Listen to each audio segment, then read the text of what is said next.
Hello, everyone. So, today we will be discussing the fundamental framework that helps businesses move away from a one size fits all approach to marketing. We are going to discuss our topic 4: markets, segmentation, targeting, and positioning, or simply called as STP.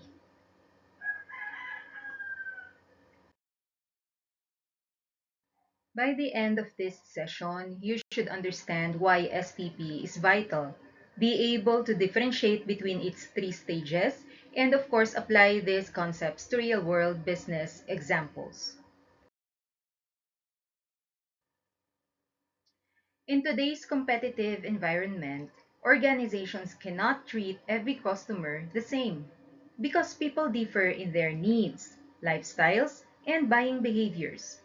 STP provides a structured way to design offerings that actually resonate with a chosen audience. Now we have here the STP processes, which are segmentation, targeting, and positioning. Segmentation is when we divide the market into distinct groups based on shared characteristics, while targeting is about evaluating those segments and select most attractive ones to serve. While in positioning, we define how the brand is perceived in the minds of consumers relative to its competitors. Now let us discuss these processes respectively. First is segmentation.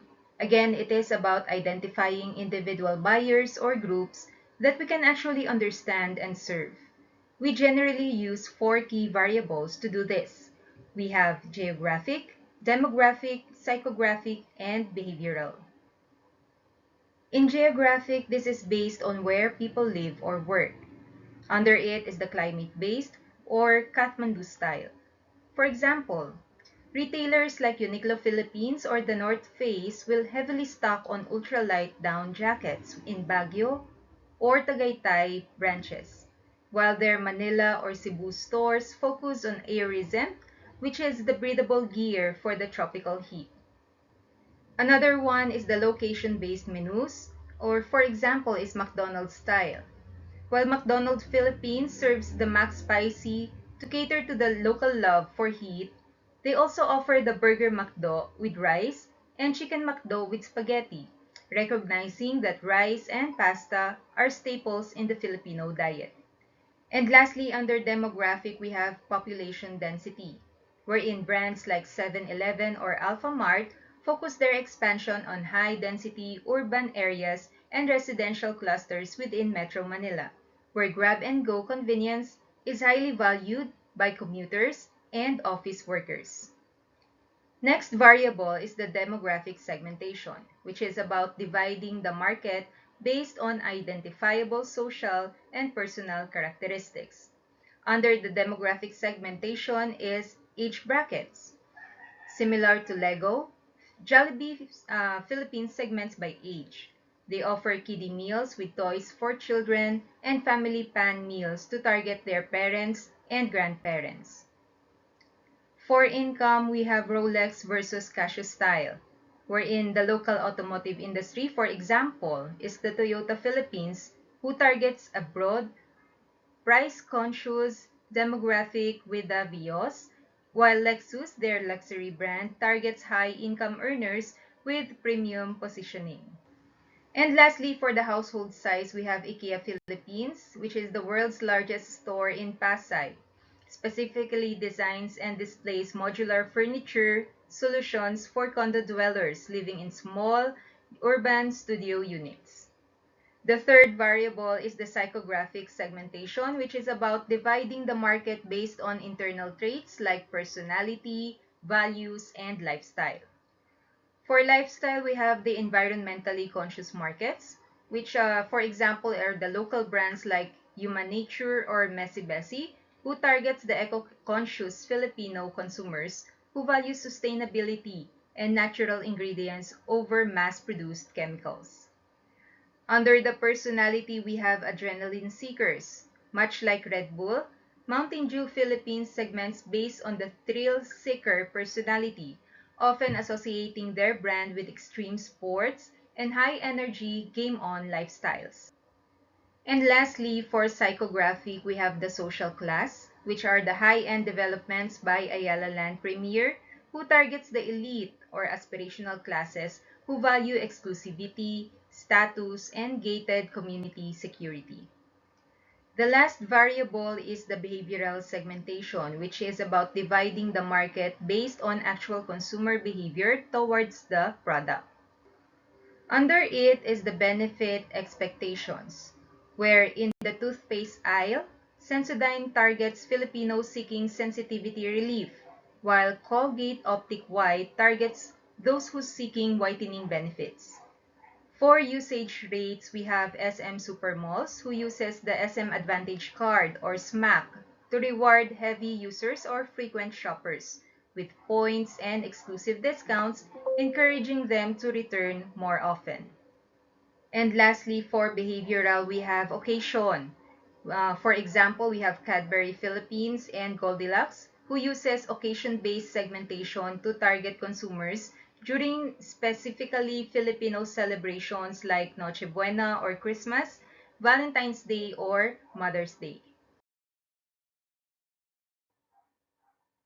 The next process is target marketing, which is the strategic process of selecting specific groups of consumers to serve. Instead of trying to appeal to the entire market with a generic message, a company focuses its efforts on the groups most likely to respond to its offerings. There are three premises of target marketing, which is according to the fundamentals of marketing. This approach is built on three essential assumptions. First is identification, which is individual buyers or specific groups of buyers can be clearly identified. Next is understanding. We have sellers that have a deep understanding of the unique needs and preferences of these buyers. And lastly is customization, which is sellers that are willing and able to shape their offer, their product, price, or message to meet the specific needs of those target buyers. Now, the choice of strategy depends on the nature of the market and the resources the firm has available. We generally categorize them into these three types. We have first is mass marketing or the undifferentiated. Now, how does it work? Now, this strategy treats the entire market as a single large entity, and its focus is about the firm uses one marketing mix for everyone, assuming consumers have similar needs for the product.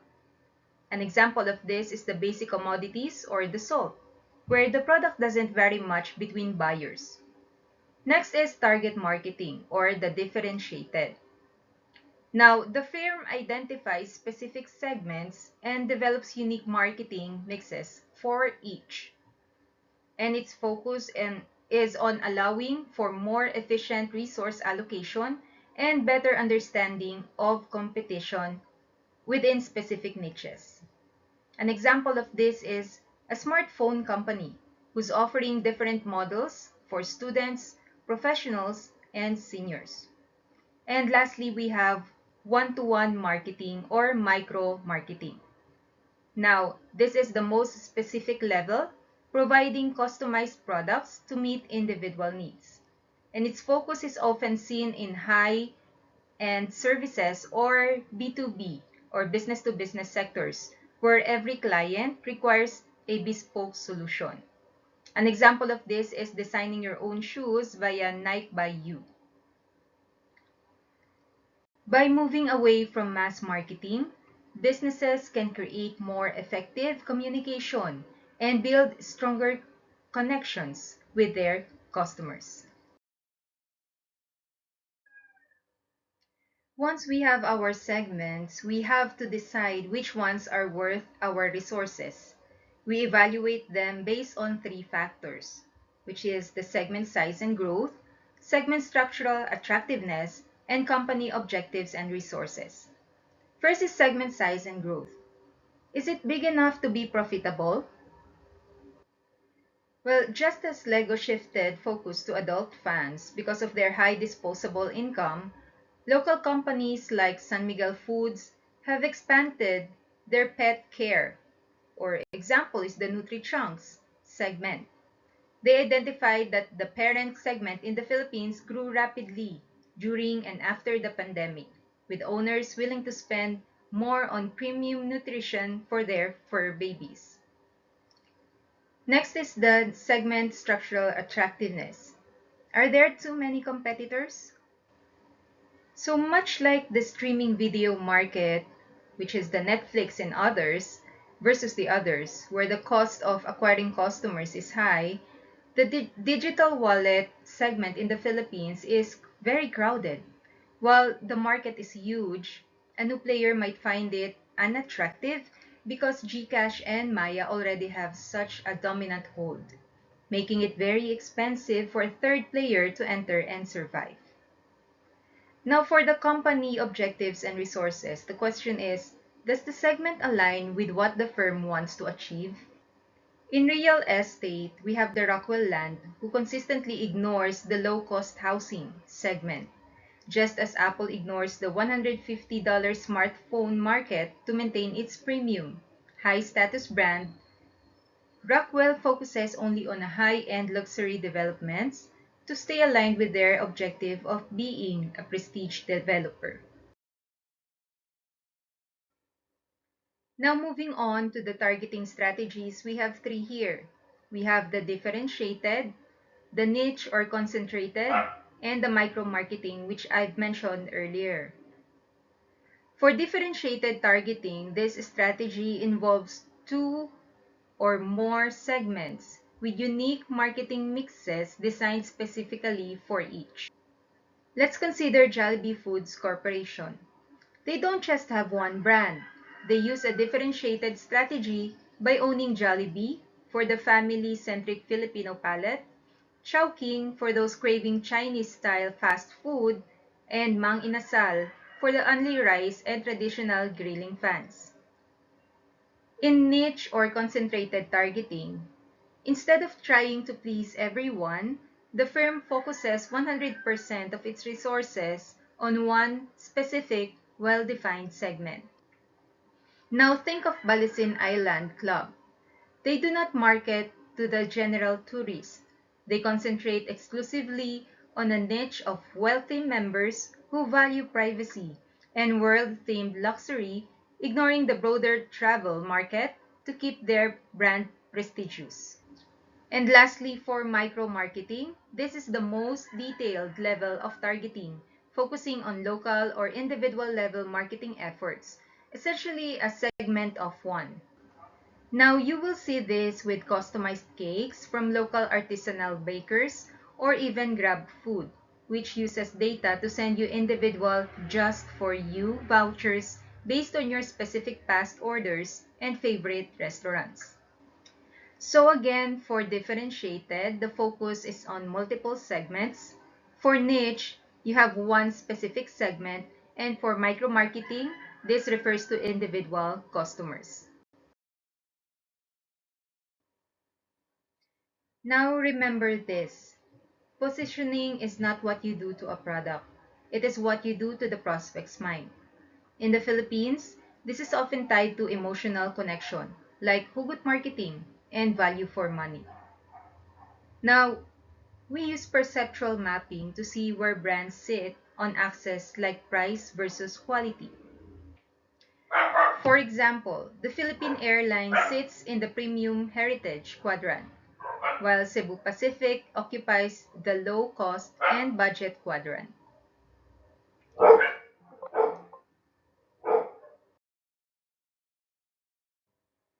In order for you to succeed, you must identify a concept or gap in the market. For example, Gomo.